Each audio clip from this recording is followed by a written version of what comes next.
Hey, how are we doing? Been a while since I checked in, so I thought I would pop in and say hi. So today is day 139 post-op since the mini gastric bypass that I had on the 14th of February, Valentine's Day present to myself this year. So hello to everybody that's been following me along. I can't quite believe how many of you there are, so that's been super cool, so thank you to everybody. So weigh-ins of course happen every Monday. Last week I was sitting at 109.2 kilograms, which was a big milestone for me because I'd made it under that 110 kilogram mark, which was it was pretty cool. Hey Mel, gorgeous, how you doing? So that put me at 33.9 kilograms gone since I started this journey, which is just insane. So weigh-in day again tomorrow. So I've got my fingers crossed that I lose at least 1.1 kilograms because that's going to put me at that 35 kilograms lost mark, which it just seems so unbelievable. I mean, I know it's 139 days, you know, it's what is it, 4 and a bit months, but that just, if I think back to when I started, I knew I was going to lose the weight. Like I knew intellectually, I understood the theory, I understood all this, I knew I was going to lose it, but it still seemed so unrealistic, these big numbers that they were bantying around. But here I am, almost at that 35 kilograms mark, which is pretty cool. Another milestone that I am so close to getting is on the BMI scale. So when I started, I was well and truly very comfortably sitting in the morbidly obese range. I am currently sitting in the severely obese range, but I am on the cusp of dropping down to obese. And I know a lot of people don't put a lot of weight to the BMI because there's obviously so many factors around it, but it's another kind of tracking point that I'm following along with. So, yay, I'll just be obese soon, not morbidly obese. That's exciting. I've had a lot of people comment to me over the last couple of weeks how I seem so much happier. A couple of people said to me that I just seem almost internally happy now. And yeah, it's true. I mean, anyone that's followed this journey from the start will know that I had a rough first, 3.5 months, really. Like, it was really rough.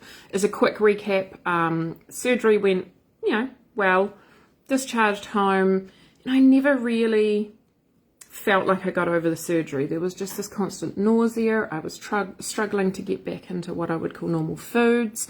Things just really weren't going well until the point that I ended up back in hospital on the 14th of April with the diagnosis of malnourishment. Ended up having a NG tube put in my nose and I was tube fed for about 8 days. Strangely enough, and to everybody's confusion, I got sicker while I was in hospital, not better. I very much got sicker and sicker until the point of about that, I think it was day 8, day 9, I essentially discharged myself. I'm a single mum, I'm self-employed. It was the school holidays, it just wasn't an option to stay there. So against everybody's advice, sent myself off home. And I actually slightly improved when I got home, but was still not great. Until my surgeon came up with the idea of, why don't we just stop you taking the omeprazole? So omeprazole is an antacid pill that I had been sent home from my original surgery with. I had been taking that, as I was told, very standard. Everybody is sent home with this. Not a pill that I'd ever used before, reflux, anything like that. Nothing that I've ever sort of suffered in my life. He suggested we stop that, and within 48 hours of stopping it, game changer. Game changer. And of course, the reason that I got sicker while I was in hospital is they had me on IV omeprazole while I was in hospital. In the period before that, I was taking the pills. I was vomiting so many times a day that I was vomiting up a huge amount of it. But then once they were pumping that into my veins, I was getting the full dose, and that's why I got sicker. I was really just being poisoned in a way because I was allergic to this drug. So as soon as we figured that out, it's just been a totally different experience. Just a completely different experience. I'm enjoying life again. My energy levels are back. You know, I'm really enjoying the journey. Up until that point, I deeply, deeply, wholeheartedly regretted the decision of getting the surgery because life was so hard. It was so hard for those first 3.5 months. It was really miserable. Of course, we understand why, and these things happen. It is a very rare drug to be allergic to. It was something like under 1% of people are allergic to it. So it was never going to be an obvious thing for anyone to pick up. It really did need to be that trial and error process. But we got there, and now things are going great. So I started in a size, I was wearing size 24, but we should have been wearing size 26. We were squeezing into size 24, tops and bottoms, when I started this process, weighing it at 143 point something kilos.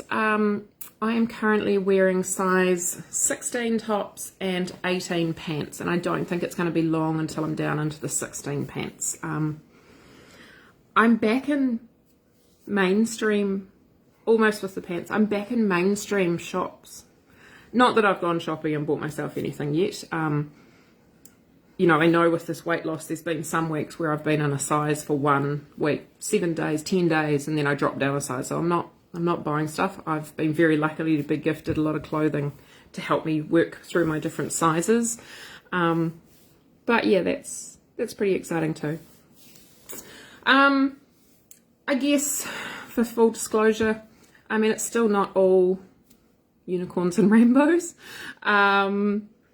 For example, today, so single mum, shared custody of my son. Generally speaking, weekends he's always with his dad. There is 1 weekend a month where I have him home on a Sunday, and that was today. So thought, right, let's go out and do something. You know, I don't often get to spend that downtime with him. I'm the, come on, get ready for school, come on, do your homework kind of mum otherwise.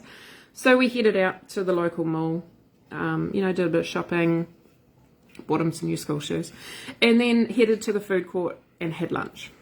Now, winning, because we went to the serve yourself Chinese, and I got a small plate. That fed us both. Winning. And I didn't eat anything that I haven't tried eating before. I just had some chicken and veggies and a chicken drumstick. I only ate half the drumstick. And then we carried on shopping. And we were in a shop and the sweat was pouring off me and I was starting to feel really tight-chested. I put it down to masks. Of course, for anyone outside of New Zealand, we're still very much wearing masks here in New Zealand whenever we're out in public. And I'm not used to that. I work at home. So while there's a lot of people in our population that are very now used to wearing masks for 8 hours, that is not me. So I thought, you know, I've been wearing this mask for a couple of hours now. That's what it is. Come on, kid, let's go home. Halfway, like I got in the car and I'm driving and I'm like, I just don't feel good. Fine to drive, but just don't feel good. Halfway home, I literally had to do a really quick pullover, jump out of the car, and not the most dignified, vomit in the gutter beside my car on the side of State Highway 1, main highway in the South Island. So that was great. Obviously something about the food just wasn't sitting right. Maybe it was a bit dry, maybe I ate it too fast, I don't know. But there's still definitely occasions like that happen. Drove home, lay on the couch for half an hour, and then I was back to full spirits again. So there's definitely an ongoing learning process. It's definitely going to be something that's going to take me a long time to get used to, figure out what doesn't sit right, what does, what the situation is. So it's definitely still an ongoing journey. As much as I can say now, you know, that awful journey I had for that first 3.5 months is over. The journey is still very much underway. It's still very much a learning exercise. Now, not to get too graphic, but I know that this interests a few people, so we'll keep it PC. But so in a very simple term, the surgery that I had, now obviously it's more complicated than this, but to simple it up. Before surgery, of course, you have your throat, your esophagus, It then goes into your stomach, okay, and then from there it goes into your small intestines, middle intestines, large intestines, toilet. What they did in my surgery is, again, very simplifying it here, at the bottom of the esophagus, cut that, pulled the stomach over to the side, then fished through just over 1 metre of my small intestines to my middle intestines and put my middle intestines directly down to the bottom of my throat. The stomach still sits here and it still pipes into the small intestines. So the stomach sits over here but has nothing go into it. So it still generates your stomach acid, your bile, stuff like that. And then that filters through the small intestines and meets the food when it comes directly into the middle intestines. Now that makes vomiting a very different experience.